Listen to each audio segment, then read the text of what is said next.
Let's go into this idea of eternity for a couple minutes here. It's it's difficult to get your mind around eternity because that's the definition. That's the correct definition of eternity. Whatever is uninfluenced by the continuum of change. Notice that there's no mention of time or space there. No mention. That's intentional. You can't put boundaries around eternity. No beginning and no end. That's eternity. Okay. So that's about as accurate as you can get. That is accurate.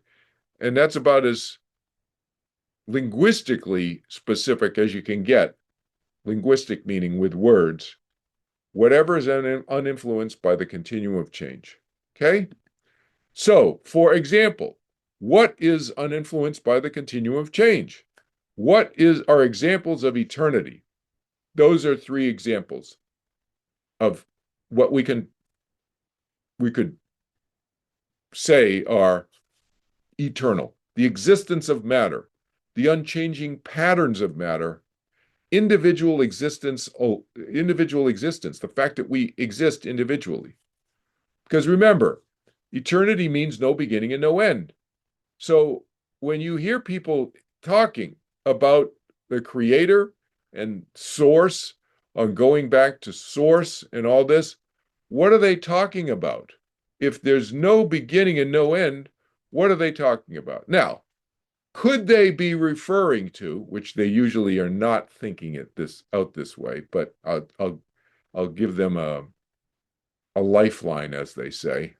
I'll throw them a life preserver in the sea of rationality and thinking things through consistently.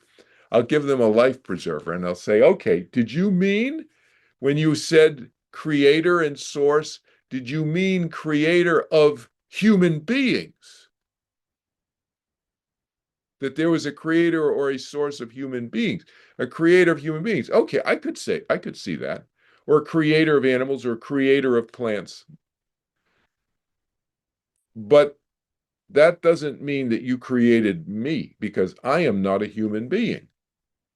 I am a human being now, but I've chosen to manifest this lifetime as Kelvin Chin in a human being form, as opposed to on a different planet, right? You guys know about my alien experience here, and I talk about an alien lifetime on a different planet. I talk about my lifetime being an eagle in this book, right? So that's a choice. So okay, could somebody have created humans? Yes, somebody could have created humans, but they didn't create my soul. There is no source or creator of my soul if my soul is eternal, because it has no beginning and no end if it's eternal. You cannot talk about the eternity of a soul and then talk about some creator or source. Okay? It's just logically inconsistent. It makes no sense. But you hear people say it all the time, right? First law of thermodynamics, energy cannot be created or destroyed. So if you think that your energy has been around forever, and it will be around forever, that's eternity. No beginning, no end. Creator, source, irrelevant, right? Inappropriate. Who are we? Is our mind eternal? You've already heard me say, I think it is. Uninfluenced by change? Yeah. So that's the phrase that I came up with. You can come up with your own phrase, but that's what I came up with. I call it the essential me. That's what I consider my soul. And you'll hear me sometimes use soul and mind synonymously, but really, mind, when we're talking about, if you're talking about mind being the conscious thinking mind, the 8-inch bucket part of our mind, the mind that just picked up this book, or the mind that wrote this book, you know, that's not my soul. Okay.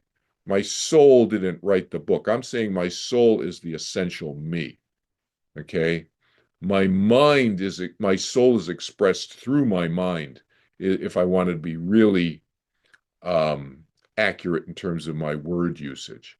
So I'm saying that something that's essential to me, that's eternal, that is uninfluenced by the continuum of change. Okay. So that's enough. That's enough on this eternity thing because it's very abstract. And some of you are probably your eyes are glazing over. But